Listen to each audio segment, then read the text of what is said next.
Welcome to Season 3 of the Strange, Rare, and Peculiar podcast, a place where we explore the past, present, and future of homeopathy from the perspective of a couple of insiders who have been around the homeo block a couple of times. Homeo block?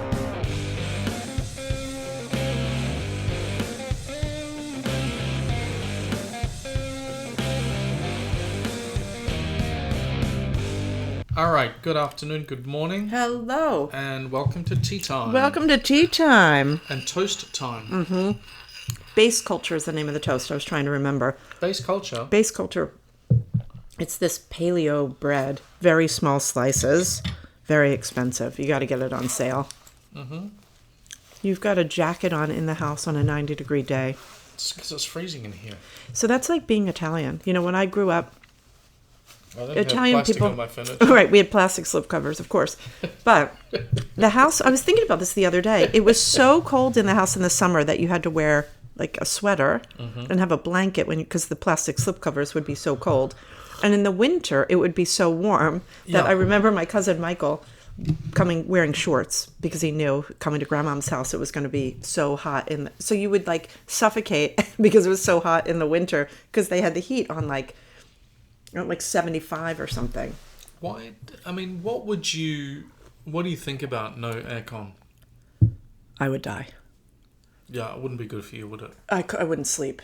No, I don't like. I don't like to be hot. You know, I don't go south. I go north. I'm not which is weird being Sicilian, but I don't like to be hot. No, she has mercury in her beak. It takes her north every time. Oh, that's funny. I didn't know what you were talking about. Mercury in my beak. It's how birds navigate. Because they always know where north is. You're kidding. Yeah, it's a little amount of mercury in their beaks. Really? Are you making that up? I never know if you're lying or not. That's how they know. Well, it's how they know. I haven't talked to a bird, but it's postulated in the journal Avery. See, this is when I know you're lying. Because you take it one step too far. Well, but it's good. There's no other reason to have mercury in your beak. It keeps me on my toes. Right, but I guess if you had syphilis. We need to contextualize that comment. I didn't mean you in particular having syphilis. If one were to have syphilis, perhaps, like a slow mercury. Mercury being the traditional medical treatment for someone afflicted with the pox. In the form of calomel. Calomel was the... Really? Yeah, calomel. Mm-hmm. Do you know that syphilis was a shepherd? No. Wait, that was a shepherd. That was someone's name? Syphilis? You're kidding. One of the most unfortunate usurpations of a name ever. Yeah, because until the 19th century, syphilis was known as the pox. Right. In medical circles. And the shepherd... Hahnemann writes about syphilis. Yeah, no, you're right. Okay, maybe a bit before that. But nevertheless, the shepherd, syphilis, who was stricken by the disease, had a poem written about him by Fracastoro. Oh, yeah. I think Jeremy has that in his syphilis book, doesn't he? Yeah, probably does. I think he does. I love that. I love that book. So Jeremy Sher has a book called Syphilis, it's got materia medica of various syphilitic remedies, but then it's on each page, there's something poetic on one side and prose on the other side. I think it's so interesting. Because there's some remedies in there that I think we don't think enough of. Like, I once had a case of Stillingia.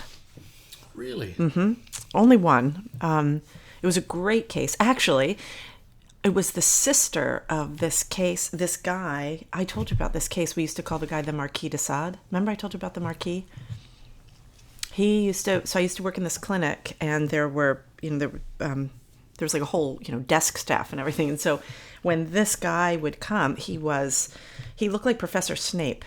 Oh, don't let me forget, because I wanted to talk about an analogy that came up in a class I taught last night. Mm-hmm. But he kind of looked like Snape. He had that, he moved with that weird Dracula kind of energy.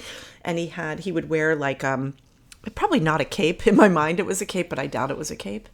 Although I did have that case of the guy that wore the mink coat, a full-length mink, which in Minnesota was weird. Like in New York, okay, but anyway, this guy was he had a cane with like a silver top to it that he would walk with, and his presenting complaint was he had a necrotic head of his femur, and brought his X-ray films in back in those days, in a big envelope, and he did beautifully with Mercurius, and they couldn't believe it. And of course, when he went back, gets follow-up films, and they're like, "Oh, that must have been the wrong, must have been a wrong film, because that kind of necrosis doesn't just go away." He did really well. Anyway, so then his sister came to see me.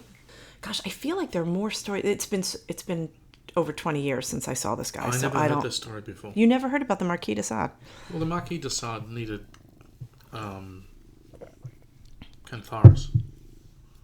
Oh. But that's an acute remedy. What would he have needed as his chronic miasmatic remedy? Yeah, good point. Yeah, there you go.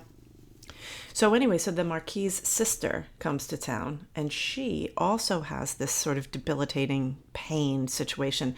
Hers, I forget what it was. She had like, it was something like, when people's spines collapse, like from, I mean, you could say from osteoporosis, but like, it's like the way that the Twin Towers fell. It's a terrible analogy, but like they get that spinal compression from like the bone degradation, right?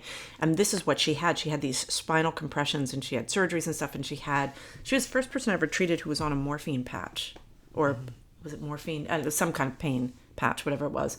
And I gave her Stillingia, and it was interesting because it was back in the days when I, like many others, were totally into Sankaran's sensation method, right? In the early days of that. And that was one of the cases that I really got to from that method of prescribing. And she did really well. Nice. I actually have a case I've been thinking about. Stillingia has come up a couple of times just as like another syphilitic remedy. But I love the syphilis book. I think he's got guacam is in there, and guacam, and then the usual favorites, platina. Yeah. Oh, and also phytolacca, vegetable mercury. That's right. Yep. Yep. I think that's a really interesting remedy. I have a number of cases where phytolacca it's been like a surprising remedy, because we think about it mostly for issues of the breast, like a what do you call it? Mastitis. I wasn't planning to talk about any of this. But that was an interesting little foray. Any other... How did we get there? Oh, birds with mercury in their noses. Beaks. In their beaks, I mean. They don't have noses. Beaks. Yeah. Did you make that up, or is that really true? No. You didn't make it up? No, I did not make it up. Okay.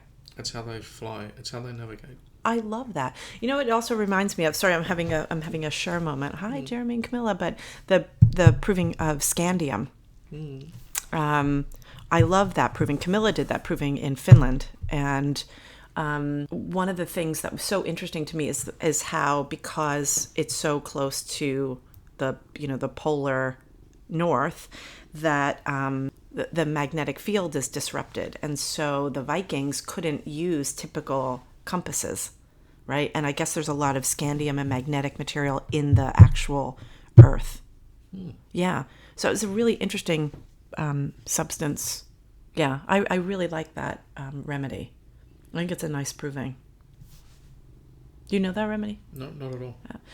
Because I teach row 4 of the periodic table, it was, I wanted to look at some of the remedies that we don't really, study much, and use it as a teaching tool. Like I teach titanium in there because, and it's the solstice. That's perfect. Why did I just go, can you make the leap? Titanium to the solstice? No, you're just staring at me. Go Shakespeare. Hark. What's my favorite Shakespearean work? Is A Midsummer Night's Dream. There you go. It's the solstice and Queen Titania. Really? Yeah. I didn't know that. Yeah. Goodness me. So anyway, titanium. So it's an interesting remedy. It doesn't have a lot of... It doesn't have a lot of use. There's not much on it. But it's really interesting. Now I'm going from memory, so I might have this wrong, but I think there are like only a couple of outstanding symptoms. And one of them is like, there's like a weird diplopia or triplopia. There's something with the visual field that happens. And Kent used it for lupus. And so there are a number of references. Kent and somebody else, maybe Hughes, have a couple of references. And but whenever the old guys are talking about lupus, you got to wonder, because it could be just the lupus, the skin lupus that was. Right, what are they talking about? Exactly. It's like different than the autoimmunity, but also not what I was planning to talk about today. So what was the analogy from last night's lecture you wanted to mention? Okay, this is what I want to talk about. So last night was the first of the free series of 4 talks that I do. I'm saying that not for you, but for anybody who might be listening to us just ramble on. But it's the Well for Good series. Well for Good being taken from what I used to call my practice when it was just geared toward sort of integrative wellness. So food, movement and mindfulness, movement and body work, mindfulness and breath work, and then the landscape of integrative medicine. And so last night was the intro one and talking about food.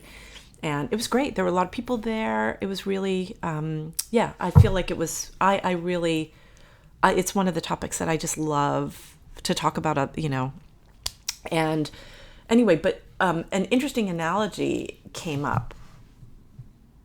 And that analogy was, of course, Harry Potter driven because, 'tis the season when we watch all the Harry Potter. We haven't been reading them aloud lately. Remember I used to read to you when you were washing dishes? You liked when I read Harry Potter in Italian. That was amazing. That was fun. But I had a good Harry Potter analogy because one of the questions that came up that wasn't directly food related, it was adjacent. It was something about, we were talking about how food is sort of part of a strategy for healing that, obviously is Hahnemann mandated. And I always have to look at the footnote to 260 because it's really fun. But the way in which we take care of our bodies takes the stress off so that the vital force can do the healing. And one of the things that often comes up in conversation, and the reason that this struck me to talk about it today was because I just took a new case right before we're recording, and it's someone who is studying homeopathy, and so you can have great conversations with students because they're integrating their learning with their experience of their own healing. And this student happens to be particularly a shining light. She's really got it. Anyway, but she was, we were talking about sort of, and these two things, this goes together with last night. I'm just kind of pulling them two together, but we were talking about like sort of why when you're dealing with something chronic, the repetition of dose is important, and how, and I hear this a lot, people's experiences in homeopathy are often marred by sort of clunky posology and repetition of dose. And something came out of it today that I really loved from this discussion. And so I thought this would be an interesting thing for us to talk about, and that is, a lot of times, like, you see cases that have been to other homeopaths and, have varying degrees of success. And I mean, we all have that. I'm sure clients of mine and yours have gone to see other people. I mean, sometimes it's just, you don't get it. But most of the time, cases are, I'm going to use this term, won or lost by case management. And how we are following the vital force and its capacity to heal, right? So what came up in this conversation today, I actually wish that I had recorded it because the conversation was really, she asked great questions which were actually helpful for me. But what basically, she and her family have been treated by, well, my gosh, one of the kids had more than 100 remedies in less than a year and wound up, as she put it, cognitively impaired. as a result. And that is, I felt sick to my stomach. And that's a story for another day. However, she asked a great question. She said, well, why is it, we would get a remedy, we meaning her or one of her family members, and sometimes it would be good for a couple days or a week or 2 weeks, and then it wouldn't work anymore. And I hear this so much. Why does a remedy stop working? Now, often... Two reasons. Okay, yeah. Well, firstly, because remedies have a duration of action. Right. And secondly, based on the resilience of the vital force that it's pushing against. Exactly. And it's the second one, I think, that is important here, because even if you're doing a 4th edition prescription, in other words, give a dose and wait, sort of a Kentian style. Would you say? Did I pass? Yes, you passed. You passed. But if you give a 4th edition prescription, give a dose and wait. Or, nowadays people just give all kinds of things. It doesn't even matter. I mean, it matters a lot, but it's without the reflective discernment about the reaction of the vital force. And that's where all this happens. Anyway, so the thing that I was thinking about, and what kind of dovetails with what we talked about last night, was I think sometimes when a remedy stops acting, it's the remedy is asking the vital force to do some work. It's giving a message, right? And it's an energetic message that has an energetic response, right? But, and this is what came up last night, there is often material work to be done. So there's energy and there's matter, right? So the energetic message is given, but if matter has to be transformed or transmuted, it takes time and it takes energy, right? And so if you're just giving a dose of the remedy and then you're just repeating it, or God forbid, giving all kinds of things, this particular family, they were prescribed in a way where they were taking 2 to 3 remedies, different remedies each week, plus a variety of nosode prescriptions and tautopathic prescriptions all at the same time. I don't even know what to say about that, and their outcomes were not good. But if you just think of it like, let's leave that out and just think, even if you're doing single remedy prescribing, right? At a certain point, the vital force is working to, it's got to give the message to the body it's what do you call it? The skin bag or the meat bag? What do you call it? Skin bag. Skin bag. So there's inside of the skin bag are like bones. Like, okay, we started with the Marquis de Sade story. Yeah, it's the way I would describe it is that, if you've had a big feed of carbonara, like we used to do before we would get on a transatlantic and flight, a bottle of wine, right? And then you take a homeopathic remedy, it's like there's too much going on. The energy is caught up in the digestion, in the material digestion of all of that, for the remedy to work profoundly, right? I love it. Is it? I mean, yes. That's what you're saying? But now you got me thinking about carbonara. Oh, wow. Although that pasta we had last night was really good. Delicious. Yeah, it was good. Wait, let's just have a recipe moment for a second. So I think I talked about this before. I feel like I'm repeating myself. Maybe it was even last week. We recorded, if those of you who listened to the last podcast that we did, which was kind of it was just us in the kitchen drinking champagne and making dinner and chatting, which, sorry if you were looking for content, we were having fun and invited you into our home. But there's this recipe for when there's too much squash, too many zucchini. And no such thing. No, I mean, well, you've got to be creative though. And it's a New York Times cooking app recipe, and it's caramelized zucchini. But we're right at the cusp of when there's enough zucchini, so we've got a lot of cabbage, those beautiful pointy cabbages. And so caramelizing cabbage, shallots, garlic, and zucchini and basil. You caramelize it down to make this amazing pasta sauce. Mm-hmm. It's so good. Mm-hmm. Anyway, with a little Parmesan cheese and lemon. A lot. Or locatelli Romano. Anyway, going back to the action of the remedy, I think of it less about the carbonara or the squash pasta. Yeah, it's interesting your language about energy and matter. Just keep going with that. Yeah. Well, because homeopathy, a homeopathic remedy it's energy medicine, right? It's not a material thing. But, well, I mean, depends on your definition of material. But do you remember Misha Norlin used to say that the remedy was just the handshake? It was the agreement that you were actually giving someone the remedy, but that the energy was conveyed.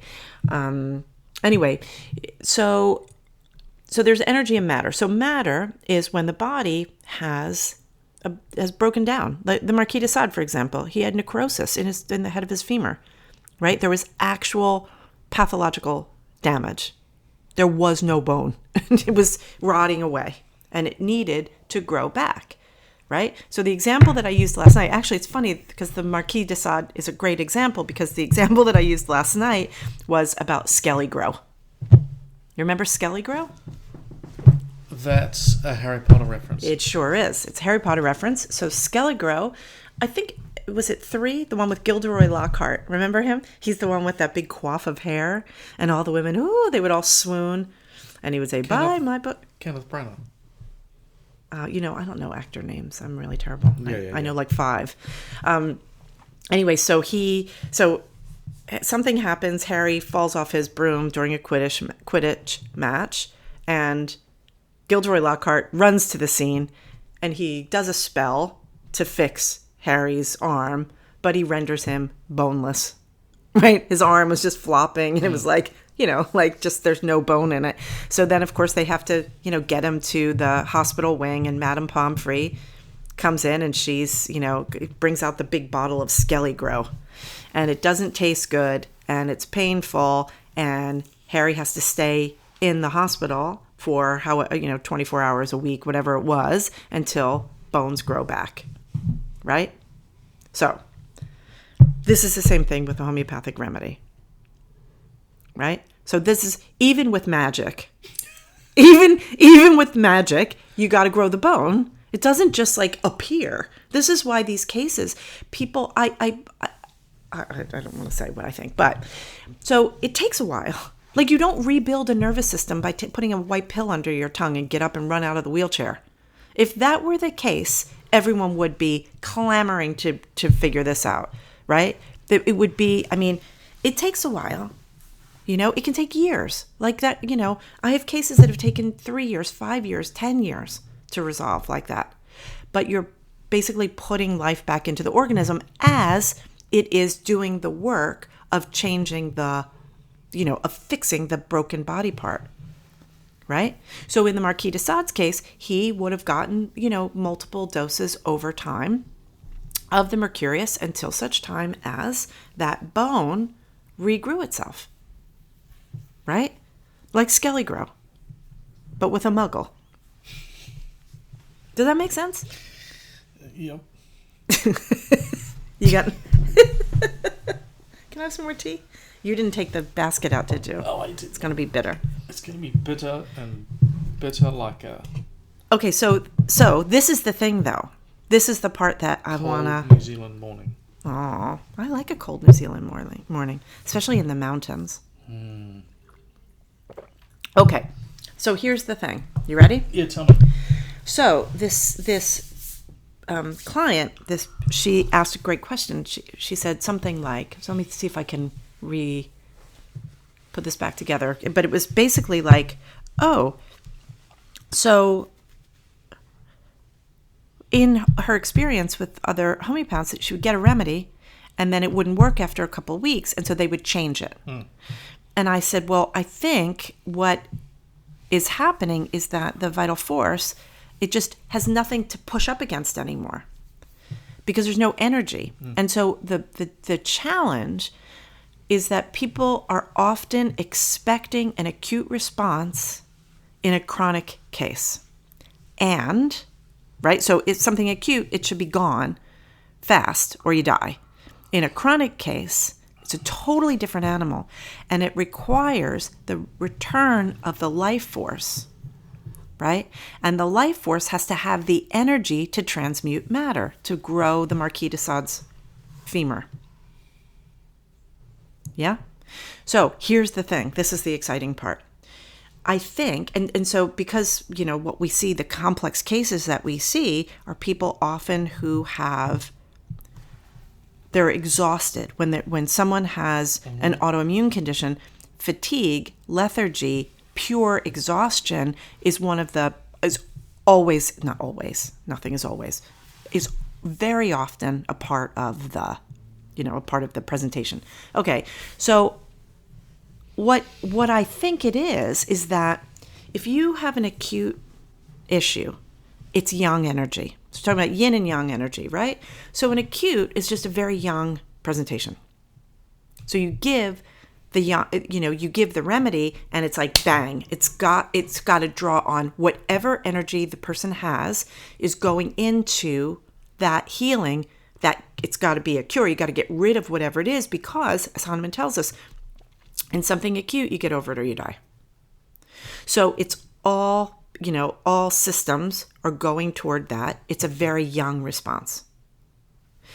The problem is people are treating chronic issues and demanding yang energy for a yin problem, right?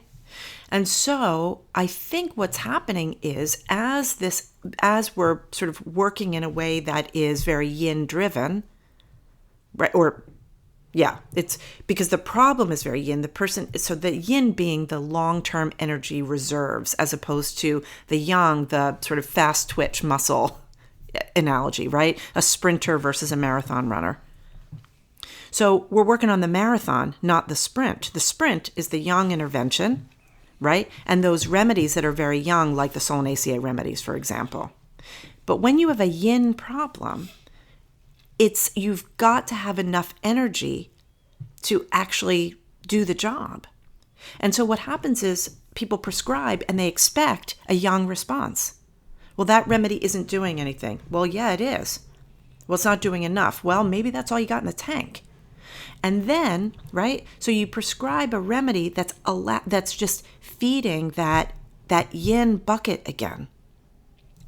Meaning that the vital force, the depleted and disorganized vital force, has less energy to push back against the impression made on it by the remedy. Exactly. So, what we're talking about is basically primary and secondary action, right? So primary and secondary action.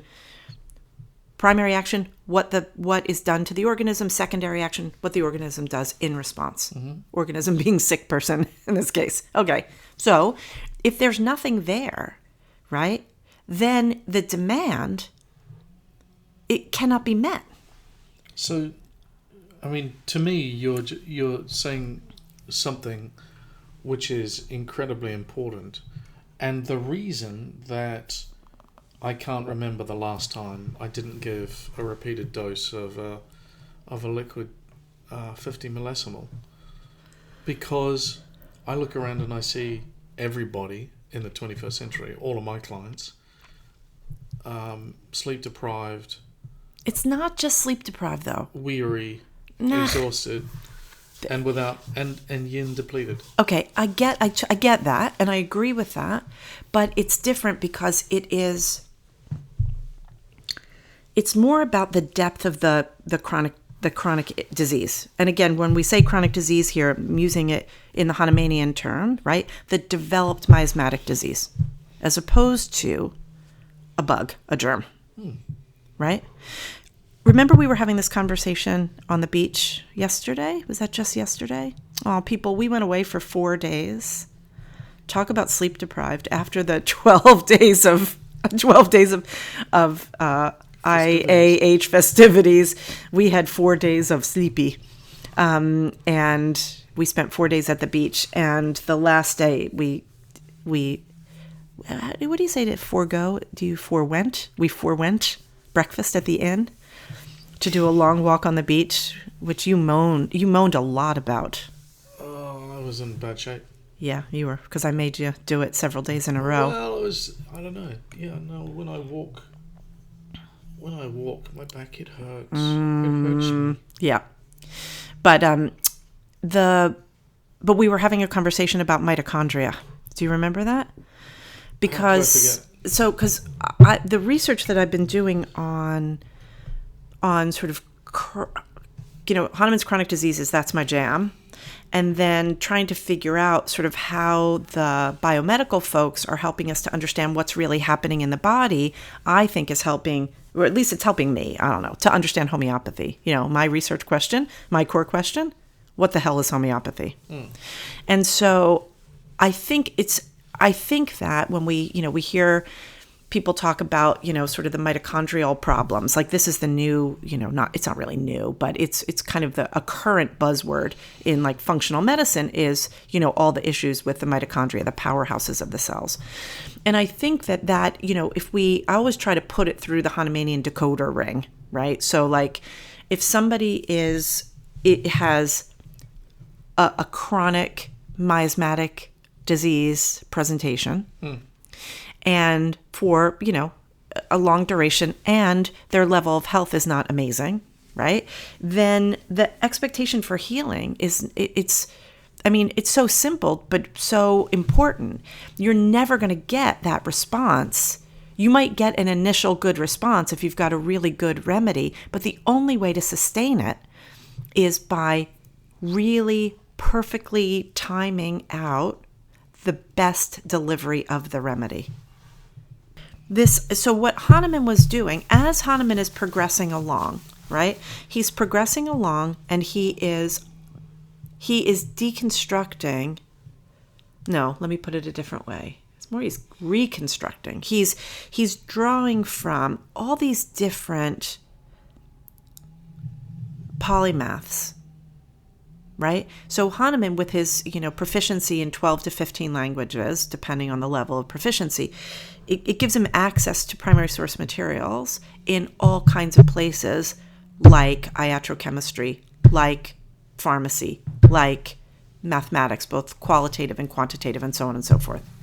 And so he's putting all of this together through the lens of healing, through the lens of how, what do we do? So that's why in the very beginning, he was like, oh, it's just about the law of similars. It's pretty simple, right? This really basic foundational principle, give a similar. Okay, so that's fine. And then, 6 years after the publication of the Organon, he's like, oh, hold on, people. I came out hot, and I got to dial it back because there's more. Well, there's more was, 12 years, almost 13 years of research that he doesn't give a whole lot of information on, including how he got to the remedies that he got to, who the provers were. I mean, if you go through the Materia Medica in chronic diseases, there are some gaps in there, right? So like a couple of podcasts ago when we were talking about provings and all of the sort of Hahnemannian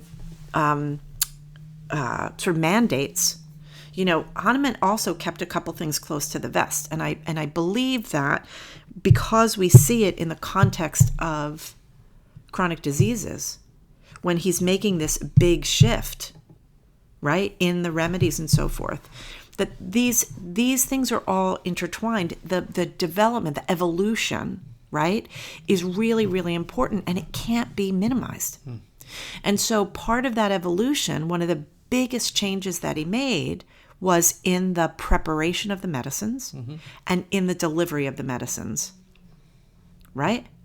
And so a big part of that has to do with the necessity of the repetition of the dose in dealing with the chronic disease.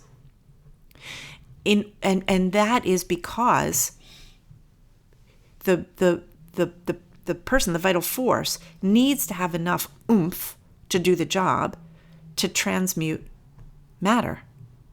You're changing. You're literally changing. Like when someone is, absorbing a hematoma, right? That's a bad example because that's an acute. Just let's talk about a degraded nervous system. Someone who, right? So do you remember that? Do you remember that time? Oh my gosh, how can we forget? When we presented at the Joint American Conference, like in 17 or something, that we did the autoimmunity thing. Mm-hmm. And I said, hello, Vicar. did you? I did. Sorry, I snorted. What did you say during the presentation? Yeah, during the presentation. I don't remember that. Oh my gosh. Well, okay. Anyway.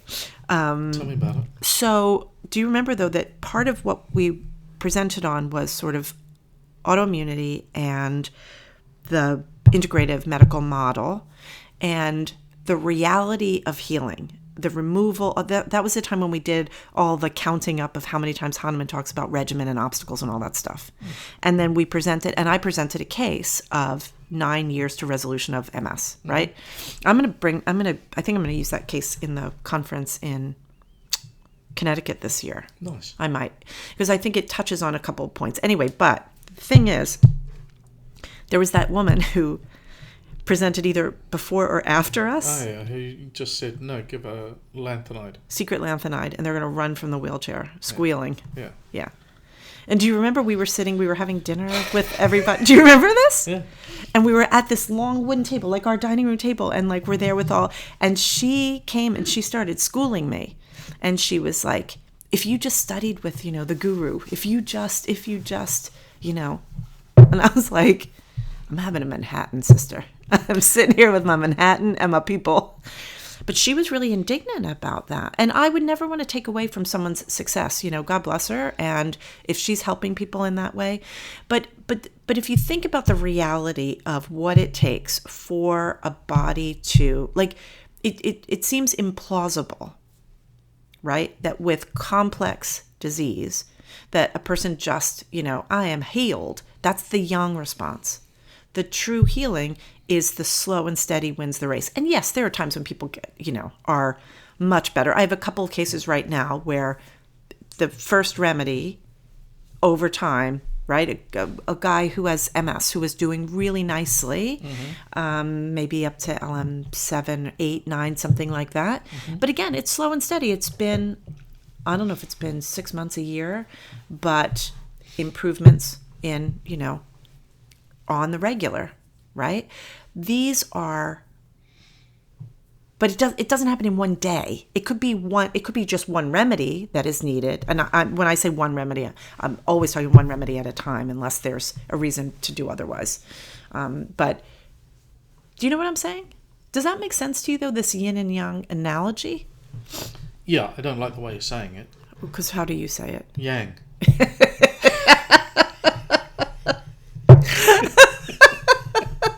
Yeah, I get you every time. Every time. So easy. I know. Oh my God. Well, you're hilarious, honestly. So she talks funny, folks, and so she's not saying young, as in Y-O-U-N-G, but you're adding a level of complexity to the healing equation. In other words, not only have we got a client and we're listening and we're taking notes and we're listening to the evolution of the chronic disease, but we've also got to make a call. This person is yin depleted.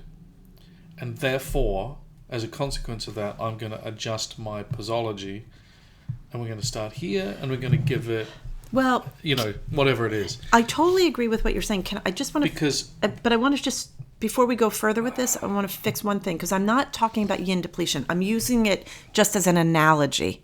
Because yin depletion can come in lots of different ways, but the reason I'm saying this is the difference in the expectation of a response. Yeah. So if we just use the yin and you say and yang, yin and yang.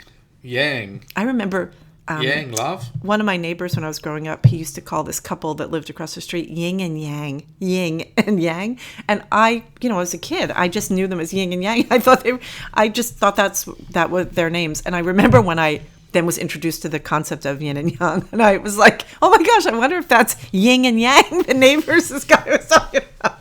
I'm really embarrassed to say, but it's really true. Anyway, it never came up. Okay, so, but no, do you see what I'm saying, though? Because I want, the point that came clear to me in this discussion was this, the expectation that people have is a yang expectation. Yeah, I get it. For a yin problem.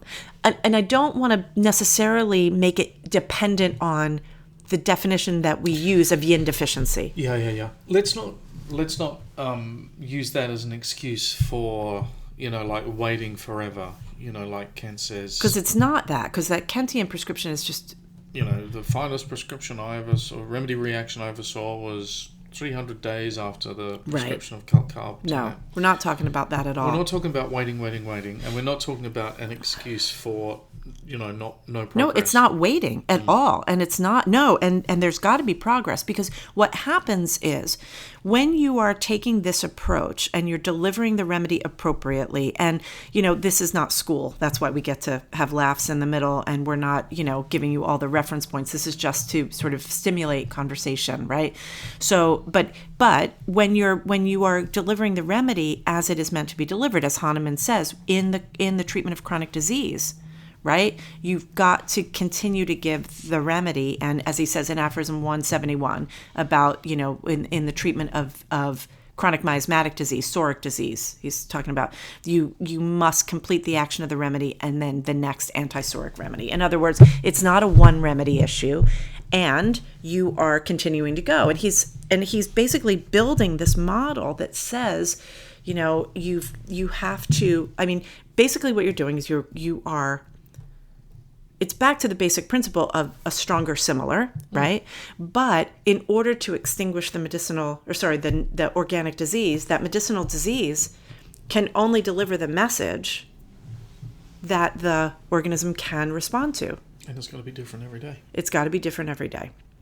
And so this gentle nudge over time, because remember, Hahnemann just wants to minimize aggravation, right? Rapid and gentle cure. Rapid is relative, gentle is not, right? A gentle cure is not Herxheimer effects and degradation of health. So you're moving in the right direction, because even though the person is still may have some set of symptoms, the vitality is coming back.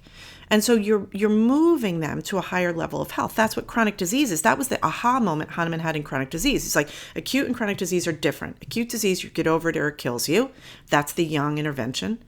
But a chronic disease is an insidious depletion of the vital force over time, right? It starts almost imperceptibly, and then the person realizes that they haven't been well, and they're losing. Exactly, you normalize the loss of vitality. And so what we're doing is we're putting vitality back in. We're putting life back into an organism otherwise losing life. That's what chronic diseases is about.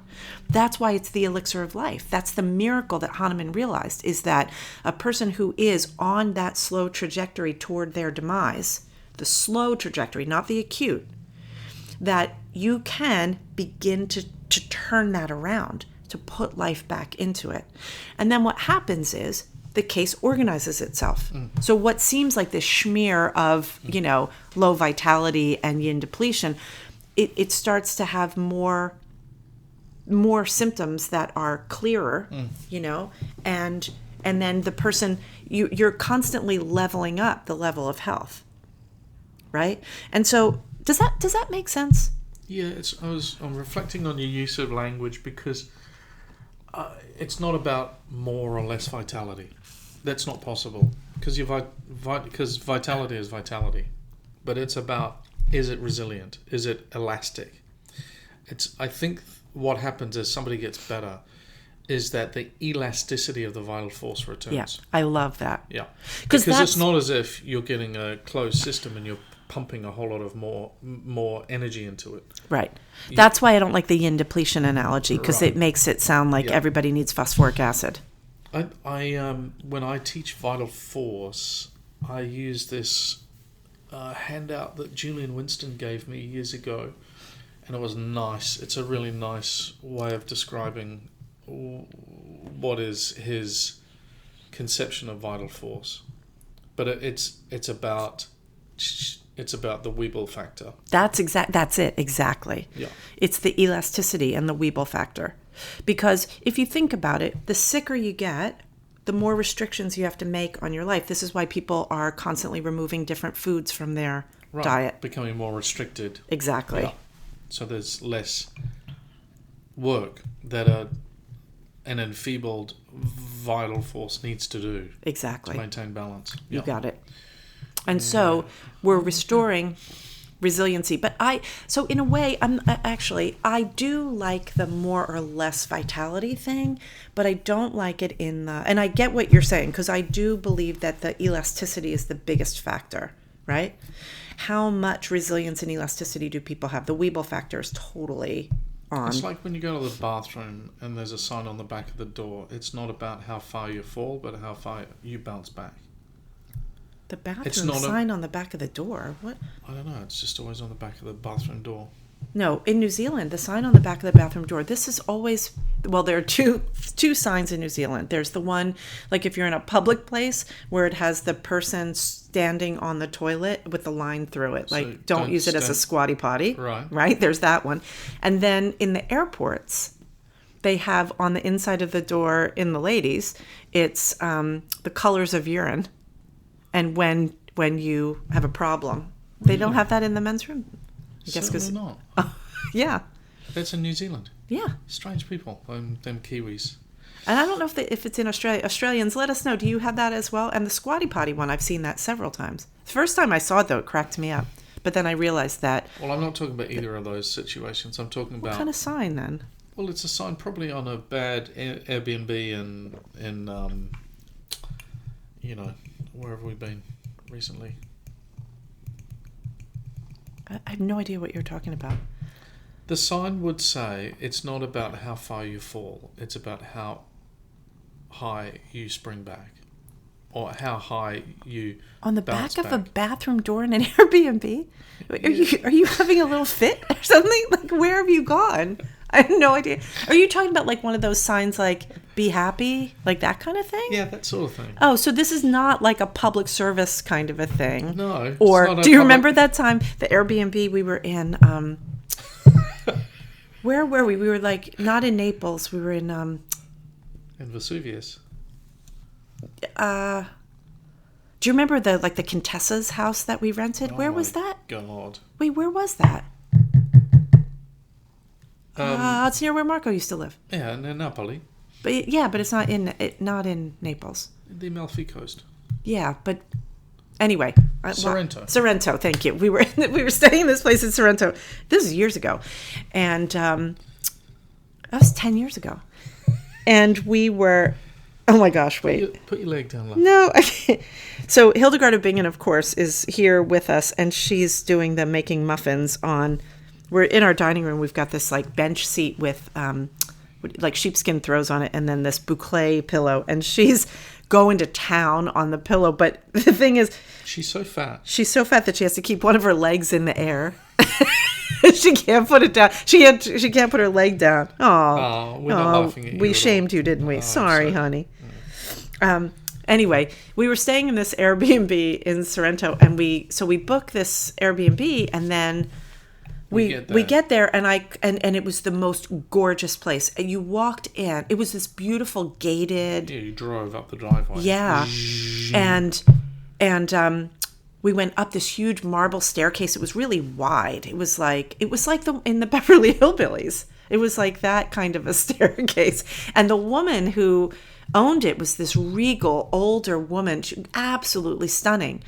And we get in, and it was like the cost of regular Airbnb, and we're only there for a couple days, whatever. And then we close the door, and behind the door where they have all the terms and conditions, I read the thing, and I was like, wait, this place is like 2,000 euros a night or something. Yeah. Oh my gosh, did I booked it through a service or whatever, and I'm like, okay, it's got to be my Italian. I go back, I read, because I've had a few moments in Italy where I'm like, okay, is this just my Italian or is it? And so we thought, oh my gosh, we just spent $6,000 on this, but it turns out no. And up on the roof, it had a straight view across the bay. Oh my gosh. To Vesuvius. It was amazing. That was one of the most beautiful places. Yeah. Do we have Aidan? Eamon was with us, yeah. Eamon? Mm-hmm. He was there? Mm-hmm. Yeah, because he came to Sicily with us. Yeah. So I just don't remember. I remember Ben, but I don't remember Eamon. Yeah, we had a couple kids. We had forgot one of the kids. We had a few more when we were. We spent a summer in Italy, and we spent the bulk of it in this amazing house in Umbria, and then we took a road trip down to Sicily, and then back up to drop the kids off in Milan for their flight. And but when we first got there, all the kids and friends were there. We would have had 8, 9 people there for a while. And the older ones were in their first year of college. They just finished their first year at the Cooper Union, the whole bunch of them. Actually, not all, because some went to a different college. Anyway, but they were doing photo shoots on this incredible property. And we only realized it because there were no sheets. There were no bed sheets. They had taken every bed sheet, and they were dressed making togas and all sorts of things. Oh my gosh. We could do a whole podcast on what it's like to raise creative kids. Artistic kids. The things that have happened. Fish in the bathtub. Grass. Suits made out of AstroTurf. Remember? Photo shoots on the roof. We were vacuuming AstroTurf for I refused to years. Yeah. Anyway. And etudes. Yes, and etudes. We were just watching the videos of number 2 who plays upright bass. Anyway, gosh, this is a digression from the Marquis de Sade to Italy. Yeah, right. So Marquis de Sade to Vesuvius. With a couple of stops on the way. Well, folks, goodness, it is time to shut it down. That was a lot. We are a lot. So we've been told. I hope that, I'm always amazed that anybody listens, so it's funny. I think the only way that I could probably do this is to just think that it's just us chatting. One of the things that I didn't tell you was that yesterday I interviewed a new student, and she said, over the summer, what's the best way to read the organon? And, there's a few facetious comments, like start at the beginning. Start at the beginning. Except for you, because you have you really never read the introduction? I hate the introduction. You're kidding. No, everyone, it's just impossible. It's impregnable. It's That's so not true. Do you remember when Esther, one of our graduates, I think we were at a fireside, and she was like, I just read the introduction to the organon, and I have 3 questions. And you were like, what? You read the introduction to the organon? It was so funny. It's just the rant. It's Hahnemann gives himself license, but he doesn't have the writing style. Watch your mouth, mister. I can't. You to talk about somebody's writing style. My writing style's fine. It's a... Mm-hmm. So the point that I'm making is that a student that is not even in school yet is wanting, direction to climb into the middle of the organon.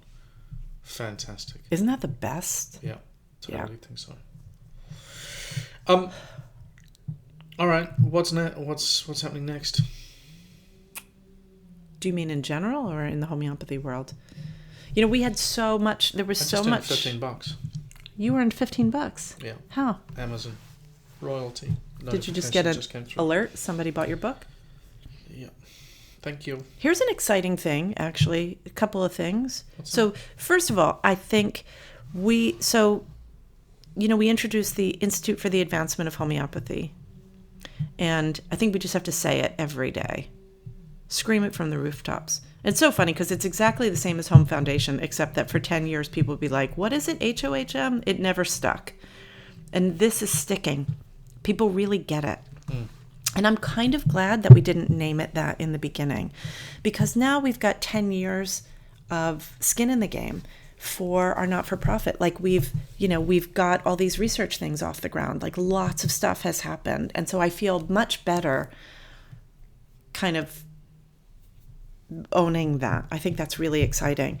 And I got to sit in with the research team yesterday, which I'm supposed to do it every week, but it's on my calendar.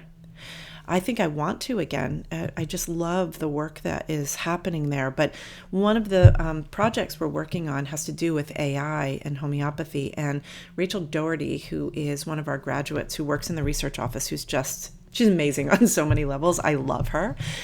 She's going to do a podcast with us. I think the next one on Friday. AI and homeopathy. She's been in the trenches really working on this, and it's really amazing. So that's something cool. The other thing that's happening is that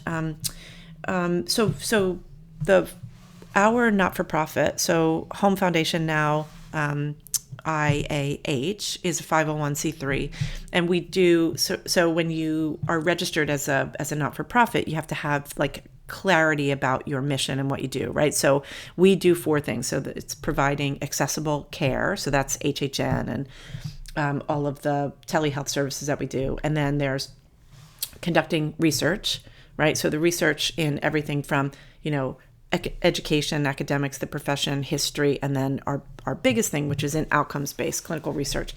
And then the third thing is raising money for scholarships, or, a lot of it is done by discount, right? But we raise money for scholarships for medical folks. So as we're getting close to closing out enrollment, we're close. We're close. We might close out full-time soon, actually. But we have scholarships for medical professionals, because one of the things that the IAH is really committed to is we've got to make a change to get homeopathy back into the system. And the only way that we can do that is by having people who are, on the inside, who are making a change, who are already there, and then having people who are sort of qualified to work within the infrastructure or adjacent to the infrastructure of medicine, which is really important. And then, of course, we have scholarships for, we do our best to provide the most reasonable pathways financially for education, because we need more really good homeopaths. Because every time I get a case of someone who has had really suspect prescribing and they're worse off, it just makes me sad. It makes me really sad, because it makes you angry. Yeah, it makes me really angry too. Yeah. But anyway, and then the fourth thing is that we curate this library, right? So we've got, if you've ever been here, you've seen we've got, I think we measured 120 linear feet of antiquarian homeopathy and medical books. So mostly from the late 19th century. I would say that's most, and maybe early 20th, but not far in, like maybe to 1910, 1920. Right. And so anyway, so the cool thing that's happening is that, so for a long time we would have interns that would help us. Not for a long time. We've had over the years a couple of interns who have helped us. And one of the things that we did was we had a book exchange program, and it was a bear of a project to have a volunteer doing. And we lived in the rubble of, of all these books people would send us. But we're getting, Sherry, who does our communications and who is literally the brains behind the operation of everything, is working on a way that we can kind of keep these books in circulation when people, people's estates and people who are retiring and their books are coming our way. We've been trying to work on how we can best keep things in the community. So stay tuned for that. There's some really, she always has the best ideas, but I think we're going to be able to really get that going again, because we put it on hold during COVID, I guess, didn't we? Just the amount of boxes that would, it was unbelievable. Yeah. Anyway, so that's kind of the news exciting. piece. Yeah. It is exciting. I mean, when we talked about it yesterday, I was really into it. Good. All right. Is that it? I reckon that's it. I love it. Take care. See you, folks. Hey, thanks for listening. No worries. That you said it like, thanks for listening, like I was saying that to you. Listening to me? It's a pleasure. It's always a pleasure listening to me. The Academy of Homeopathy Education provides various pathways through our program depending on your desired outcome. Our acute care homeopathy programs cater to students and medical professionals who aspire to use homeopathy in an acute care setting. We also offer introductory, professional, clinical training, and postgraduate programs. You can learn more at ahe.online.